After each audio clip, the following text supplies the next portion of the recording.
Yolky मन मन में यही सोच रहा होता है कि कहीं वो सेसिलिया को तो पसंद नहीं करता और कहीं वो सेसिलिया को कन्फेस तो नहीं करने गया है। योकी जो रहता है यही सब बातें सोचकर काफी ज्यादा परेशान हो रहा होता है। तभी हम देख पाता है कि रेवन जो है वो अपने दुख भरे हालात में उसके पास आया है। योकी कारण पूछता है, तभी रेवन बताता है कि मेरे अंदर अभी भी उसको कहने की हिम्मत नहीं है, और वैसा कह के वो चला जाता है। हम देख पाते हैं कि योकी सोफिया के पास आता है और सोफिया बोलती है कि आपको क्या काम है मास्टर, आपने सिसिलिया से तो बातें कर ही ली होंगी। योकी बताता है कि मैं पूछना चाहता था कि रेवन आया था तो वो किससे मिलने के लिए आया था। तभी सोफिया बताती है, रेवन, हाँ वो हैप्पीनेस से मिलने के लिए आया था। ये बातें सुनकर योकी चौंक जाता है, क्योंकि रेवन जिसको कन्फ्यूज करना चाहता है वो सेसिलिया नहीं, हैप्पीनेस है। हम देखते हैं कि जो योकी है वो हैप्पीनेस से बोलता है कि लाल वाल वाला बंदा तुमसे मिलने के लिए आया था, वो मेरा एक दोस्त है। अगर मैं तुम्हें बताऊं कि वो तुम्हें पसंद करता है तो तुम क्या रिएक्ट करोगी। हम देख पाते हैं हैप्पीनेस कोई जवाब नहीं देती और बोलती है ये इम्पॉसिबल है, और शर्मा कर आगे चली जाती है। इससे हमें पता चलता है कि उनका कुछ कनेक्शन है। हम देखते हैं रात को अपने रूम में ये बातें वो अपने दोनों मेंबर को बताता है, तो ड्यूक बोलता है कि मास्टर, आखिर आपने ऐसा करने कैसे दिया। वैसे भी आपको लगता नहीं है कि एक ह्यूमन को एक डीमन से लव नहीं करना चाहिए। तब वो बोलता है, अरे ड्यूक, कम से कम उन्हें एक मौका तो दो, मुझे लगता है हर इंसान बुरे नहीं होते हैं। और वैसा बोल के ड्यूक भी चुप हो जाता है। हम देखते हैं कि आज जो योकी है वो गिल्ड में आता है। तभी वो बोलता है, अरे यहाँ पे कार्मेन नहीं है क्या। तभी एक स्टाफ बोलती है कि जो गिल्ड मास्टर है वो असल में आज कोई काम के लिए गए हुए हैं। तभी योकी को ये बातें पता चलती है कि जो कार्मेन है वो गिल्ड मास्टर है। योकी स्टाफ से पूछता है कि कार्मेन कहाँ पर है, तो स्टाफ बताती है कि वो हॉस्पिटल में है। तभी हम देख पाते हैं कि योकी हॉस्पिटल में कार्मेन से मिलने के लिए आता है। योकी कार्मेन से बोलता है कि तुम्हारी ये हालत का हाल क्या है। तब वो बोलता है, मेरी वाइफ ने मेरी पिटाई की। असल बात ये थी कि कल मेरा एनिवर्सरी का दिन था, हमारा एनिवर्सरी का दिन था। तो मैं एक नेकलेस डिसाइड करना चाहता था, लेकिन मैं डिसाइड नहीं कर पाया और दुकान बंद हो गई। उसके बाद जब मैं आया तब मेरी वाइफ ने मेरी फील्डिंग सेट कर दी थी। तब योकी को बात ये पता चलती है कि इसकी वाइफ ने इसकी फील्डिंग सेट की है। तब वो पूछता है, तुम्हारी वाइफ इतनी ज्यादा ताकतवर है क्या। तभी कार्मेन बताता है कि वो ए रैंक एडवेंचरर है। हम देखते हैं वो लोग बातें कर ही रहे होते हैं। तभी वहां पर उसकी वाइफ आती है और हम सबको पता चलता है कि ये सोफिया है। हम देखते हैं कि सोफिया जैसे ही आती है उसके बाद वो दोबारा से कार्मेन की फील्डिंग सेट कर देती है। उसके बाद जो सोफिया है वो योकी का धन्यवाद करती है कि मेरे हस्बैंड को विजिट करने के लिए आपका धन्यवाद। तब योकी बोलता है कि सेसिलिया की तबीयत ठीक हो गई है क्या। तो वो बोलती है कि हाँ ठीक तो हो गई है, लेकिन उसे रिकवरी में थोड़ा सा समय लगेगा। वो बोलता है, ओह अच्छा। तभी योकी पूछता है कि क्या कोई लड़की को एक अच्छा गिफ्ट देना जरूरी होता है।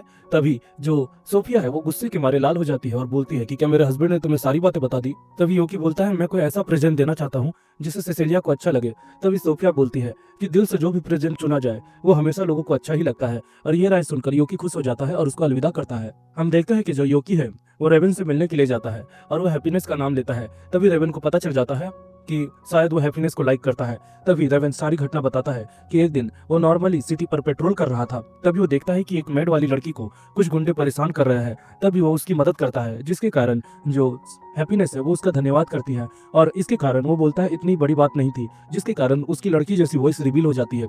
लेकिन दूसरी तरफ जो हैप्पीनेस है वो उसकी आवाज की तारीफ करती है और बोलती है आपकी आवाज काफी ज्यादा अच्छी है। और इसी ही पल से रेवन उसे लाइक करने लग गया था। हम देखते हैं योकी और रेवन के बीच काफी बातचीत होती है और रेवन बोलता है कि तुम काफी अच्छे हो योकी, सच कहूँ तो मेरे कंपेयर में मैं तुम्हारे 10% भी नहीं हूँ। तभी योकी बोलता है, अरे हिम्मत मत हारो, तुम भी बहुत जल्दी अपने प्यार का इजहार कर लोगे।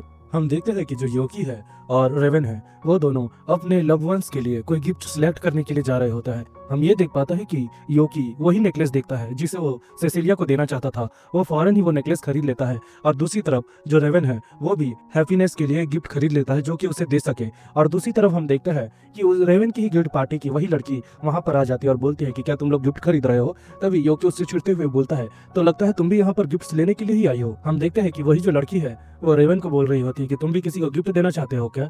तभी रेवन उससे कोई बात नहीं करता, क्योंकि जब वो पहली बार मिले थे तब इस आवाज के कारण वो लड़की ने उसका मजाक बनाया था। तब वो बोलती है कि यहाँ पर काफी सारे लोग हमें गौर कर रहे हैं, चलो एकांत जगह पर बैठ के बातें करते हैं। और वो लोग ऐसा ही करते हैं। हम देखते हैं कि वो लोग एक जगह पर बातें करने के लिए आते हैं। तभी वही लड़की उसे बता रही होती है कि सिसिलिया को काफी ज्यादा मैरिज ऑफर आया है, लेकिन उसने युगा का ऑफर इसीलिए रिजेक्ट किया क्योंकि वो हमेशा उसके लिए एक सरदर्द बना हुआ है।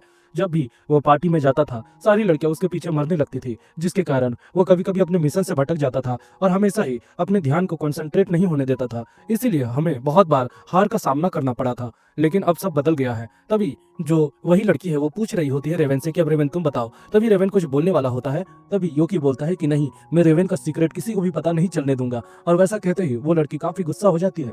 वो बोलती है कि मुझे भी बातें करने दो ताकि मैं तुम्हारी मदद कर सकूं। तभी हम देख पाते हैं कि जो रेवन है वो लिख कर बताता है कि तुम्हें भी प्यार की एडवाइस की जरूरत है। तभी हम देखते हैं योकी बोल रहा होता है कि मैं प्रॉमिस करता हूँ कि मैं तुम्हारा सीक्रेट किसी को भी नहीं बताऊंगा। तभी हम देखते हैं कि वही लड़की बताती है कि हम लोग बहुत बार डिमन किंग से हार चुके हैं, और सच कहूँ तो हम डिमन किंग से नहीं हारे, उसके एक नॉर्मल गार्ड से हारे। वो इतना ज्यादा ताकतवर था, लेकिन वो दया का भी काफी अच्छा देवता था, क्योंकि जब भी वो हमें हराता था हमें वो एक विलेज में भेज देता था। लेकिन लगातार 1 महीने से हारने के बाद हमारी हिम्मत जवाब दे चुकी थी, सप्लाईज भी काफी कम थे, और हम लोगों को क्या जवाब दें वही सोच रहे थे। लेकिन एक दिन वही लड़के ने हमें एक ऑफर दिया कि सिसिलिया को छोड़ दिया जाए और तुम लोग आगे बढ़ सकते हो।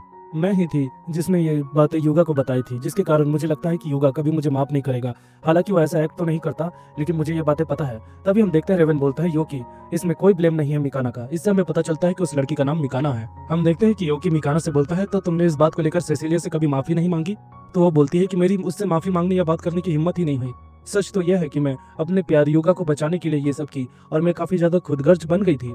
योकी बोलता है, तुम अपने आप को ऐसे बार बार ब्लेम नहीं कर सकती हो। अगर तुम उससे माफी मांगो तो वो माफ कर देगी। वैसे भी तुम लोग बहुत पुराने दोस्त हो। ये बातें सुनकर जो मिकाना है उसे हौसला आता है, और वो योकी का धन्यवाद कह के आगे बढ़ रही होती है। दूसरी तरफ हम देख पाते हैं कि योकी और रेवन सिसिलिया से मिलने के लिए जाते हैं। तभी उसे ड्यूक मिल जाता है और बोलता है कि ये आपके बगल में कौन है। तभी वो बोलता है, अरे ये रेवन है, ये मेरा अच्छा दोस्त है, और रेवन को भी वो इंट्रोड्यूस करवाता है।